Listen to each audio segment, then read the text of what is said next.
Good evening and welcome to the Channel Studios here in London with your international news around the world in 5.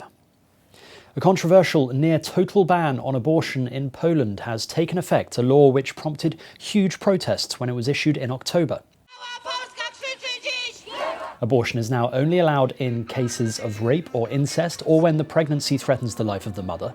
The majority of Poles oppose a stricter ban, and demonstrations took place in Polish cities on Wednesday evening.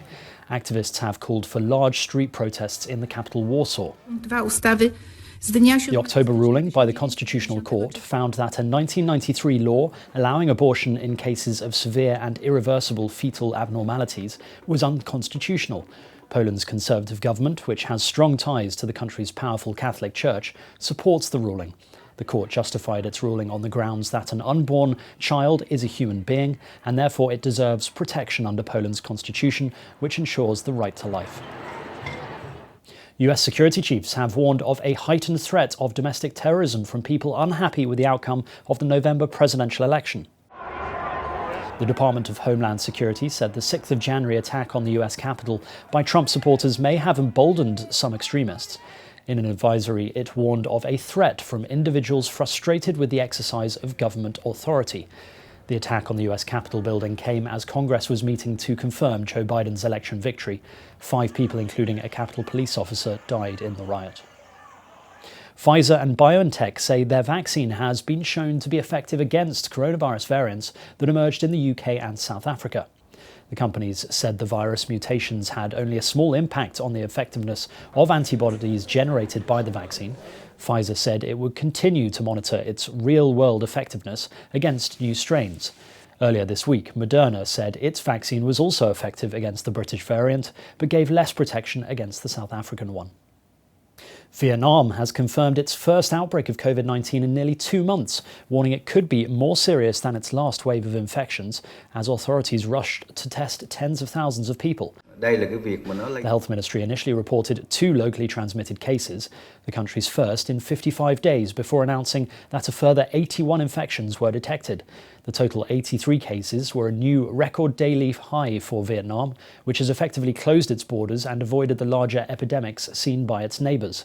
Before the current outbreak, Vietnam had recorded just over 1,550 cases and 35 deaths. Lebanese security forces have clashed for the 3rd night with protesters in the city of Tripoli, with local media reporting that riot police fired live bullets at people trying to storm the city's government.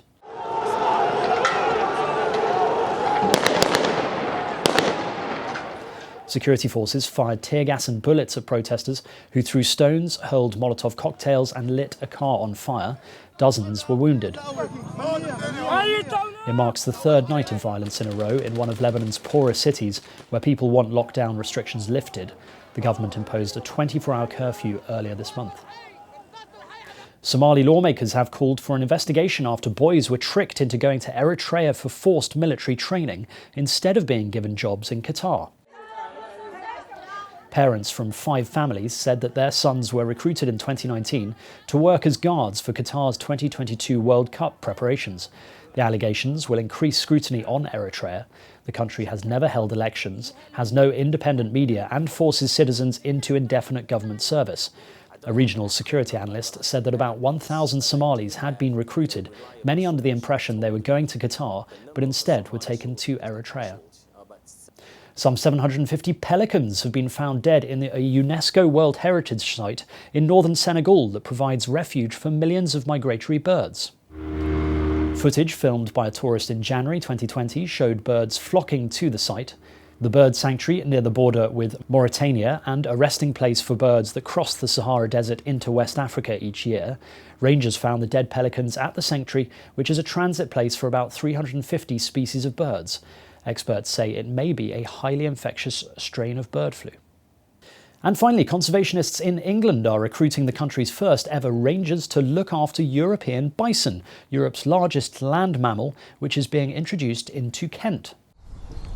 More than 15,000 years after its ancestors roamed the landscape, Kent Wildlife Trust and the Wildwood Trust are bringing a small herd of the animals to Blean Woods to help naturally manage the habitat. The ideal applicant would need to understand animal behaviour. The bison, which will come from the Netherlands, Romania, or Poland, will be kept in a near wild state, creating space for other species to thrive. And that's your international news around the world in 5. Now back to the channel studios in Lagos.